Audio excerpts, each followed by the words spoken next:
Hello good morning भाइयों। तो अभी बज रहा है 10 और अब डिसाइड हो गया है क्या क्या पढ़ना है। तो अब वो स्टार्ट करेंगे। डिसाइड ये हुआ है पढ़ने में कि डिसाइड किए थे कि पहले जीएस को स्ट्रॉन्ग करेंगे। तो जीएस में अभी है हिस्ट्री, पॉलिटी, ज्योग्राफी और साइंस। साइंस को 4th नंबर पर रखना है, हिस्ट्री को सबसे पहले पे, फिर पॉलिटी, फिर ज्योग्राफी, क्योंकि हिस्ट्री बहुत टफ है, उसमें टाइम लगेगा पढ़ने में। तो हिस्ट्री पढ़ने के लिए सबसे पहले एक हिस्ट्री का मैराथन वीडियो देखेंगे और 4 घंटे का एक वीडियो है, वो दिखाते हैं आपको। शॉर्ट वीडियो देखने का बस एक मतलब है कि वो कॉन्सेप्ट दिमाग में बैठ जाएगा। तो हर क्वेश्चन रटना नहीं होगा, कुछ क्वेश्चन 30% क्वेश्चन दिमाग से समझ में आ जाएगा कि इसका आंसर क्या सही होगा। ये बहुत इंपॉर्टेंट होता है वन शॉर्ट वीडियो देखने का फ़ायदा। मिलते हैं। 4 घंटे का वीडियो है स्टडी आईएएस का। इसको मीडियल हिस्ट्री को पहले पढ़ेंगे और मीडियल हिस्ट्री पे 4 घंटे का वीडियो इसको देखेंगे हम लोग पहले, और उसके बाद फिर इस पर क्वेश्चन करेंगे और ये मीडियल हिस्ट्री फिर कंप्लीट हो जाएगा। तो दोस्तों 2:30 बज गया और घंटे का जो हिस्ट्री का सीरीज़ था वो कंप्लीट हुआ। उसी के बीच मैंने नहाया वगैरह भी, नहा धो लिया। और मेरे पास एक नोट्स है, मैं कोई नोट्स बना नहीं रहा हूँ, ये यहीं पे गया था राजेंद्र नगर में, तो एक ले लिया था इसको, एक टाइम लाइन करके है, उसको ले लिया था। उसमें सब कुछ लिखा हुआ है। तो उसमें जितना प्रीवियस ईयर क्वेश्चन पूछा था उसको इससे रिवीजन करके उसको सॉल्व किया। तो कुछ जो जो इसमें नहीं लिखा था उसको लिख लिया हूँ। जैसे दिखाता हूँ सिविलाइजेशन, तो यहाँ पे जो जो चीज़ नहीं लिखा था वो कुछ मैं लिख लिया उसमें। और ये सब क्वेश्चन पूछा गया था, जैसे कि फर्स्ट साइट क्या है, हड़प्पा कितने खोजा था, किस रिवर के पास है, तो ये सब पूरा। और यहाँ पे तो जो इसमें जो जो लगा, जो जो क्वेश्चन पूछा है और इसमें नहीं था उसको मैं लिख लिया हूँ। और ये हो गया बुद्ध, ये हो गया मौर्यन एम्परर, ये सब पूरा ऐसे इसमें कर लिया हूँ। अब इसको रिवीजन करूँगा और फिर हिस्ट्री एक दिन और पढ़ूँगा, फिर हिस्ट्री खत्म हो जाएगा, फिर पॉलिटी पढ़ूँगा। दोस्तों अब चल रहा हूँ रिवीजन करने टेक्निकल में रिवीजन करूँगा। उसके बाद ये हिस्ट्री तक ख़त्म हो जाएगा ना, तो फिर साइंस करूँगा और फिर पॉलिटी, ये सब करूँगा।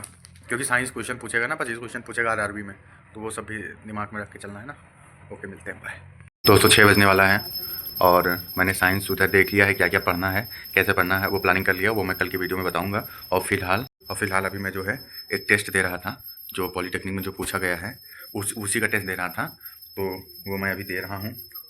ये अब जैसे मैं आपको एक चीज़ इसमें दिखाता हूँ, ये देखो, जैसे ये क्वेश्चन है, तो ये क्वेश्चन में मैं कंफ्यूज हूँ क्योंकि यहाँ वाटर प्लेन सीमेंट बोला है, तो इसमें मैं कंफ्यूज हूँ, लेकिन फिर भी मैं इसको टिक कर दिया हूँ। तो ऐसे क्वेश्चन अगर एग्जाम में गलत होते हैं, ऐसे वो आपका सिलेक्शन रुकता है, वहीं आपका सिलेक्शन जाता है।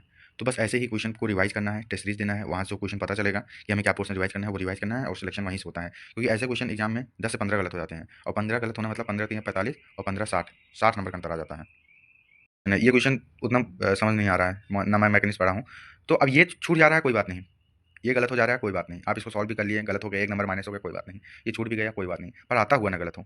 अगर आप आता हुआ नहीं गलत करेंगे, वही कवर कर लेंगे, तो आप सिलेक्शन से बाहर नहीं होंगे, आप हमेशा सिलेक्शन में ही रहेंगे। डिफरेंस यही क्रिएट करता है, अगर आता हुआ गलत हो जाता है, आप वही पेपर एनालिसिस करके देखना, तो उसमें वही दिखेगा कि आता हुआ क्वेश्चन गलत हुआ, उससे सिलेक्शन रुक गया।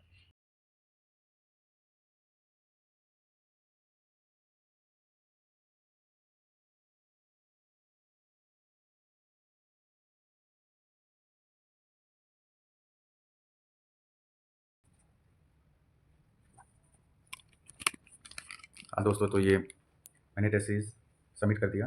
तो टोटल मैं 116 क्वेश्चन किया हूँ, 125 में 77.59 का एक्यूरेसी है, जो कि इसको थोड़ा बढ़ाना पड़ेगा। और परसेंटाइल 94 है। तो परसेंटाइल का यहाँ कोई मतलब नहीं, क्योंकि यहाँ बच्चे उतना देते नहीं। कितने लड़के दिए हैं? 3000 लड़के ने टेस्ट दिया है, 3000। तो 3000 में 183 रैंक है। मान लो 244 इसमें है, फिर 244 इसमें, तो ऐसे करके 500 नंबर हो जाएगा। तो 500 नंबर और 50-60 नंबर इंटरव्यू में, 5 से 60 पे सिलेक्शन हो जाएगा। लेकिन थोड़ा और रखना पड़ेगा, क्योंकि कैसा पेपर आ गया क्या पता। पिछली बार पेपर ऐसा था, 2019 में पेपर टफ था यही का, 2022 में उससे ईजी आया और 24 में उससे ईजी आया, तो और कट ऑफ और बढ़ जा रहा है। इसलिए 600 नंबर, 550 नंबर हम लोगों को रखना ही पड़ेगा। देखिए 16 क्वेश्चन गलत है, ये 16 क्वेश्चन को सही किया जा सकता है। ये इधर सब गलत हो गया, जैसे ये देखो, पार्ट एंड सीपीएम गलत हो गया है। ये बाहर दोस्तों, ये बाहर का नज़ारा है। और अब टेस्ट दे लिया, अब थक गया, अब जाता हूँ दोस्तों। और 9 बजने वाले हैं, सुबह से बैठा था, 10 बजे बैठा था, 9 बज रहा है। मान लो बीच में उठा, नहाया धोया, खाया पिया, तो उसमें भी 1-2 घंटे चला गया। लेकिन फिर भी 6 से 7 घंटे, 8 घंटे तो पढ़ाई हुआ ही है। 6 घंटे तो हो गया है, 7 घंटे ठीक है, सेटिस्फाइड हूँ आज। अब अगले दिन पढ़ते हैं। आज मैंने क्या दिया, टेस्ट दिया, हिस्ट्री किया और थोड़ा सा रिवीजन किया और टेस्ट दिया, और नंबर भी ठीक आया है। अब अगला फिर टेस्ट फिर से देना है, बस टेस्ट देना है, रिवीजन करना है, टेस्ट देना है, हिंदी जीएस मजबूत करना है। बस ऐसे ही सिलेक्शन होता है। जितने भी सीनियर लोगों से मैं पूछा वो यही चीज़ बताएं कि जितना हो सके टेस्ट दो, जितना हो सके रिवाइज़ करो, जितना हो सके हिंदी जीएस मजबूत करो। ओके बाय दोस्तों, रखते हैं। कल मिलते हैं नए ब्लॉग के साथ। कल नहीं, 2 दिन बाद मिलेंगे नए ब्लॉग के साथ। Okay bye.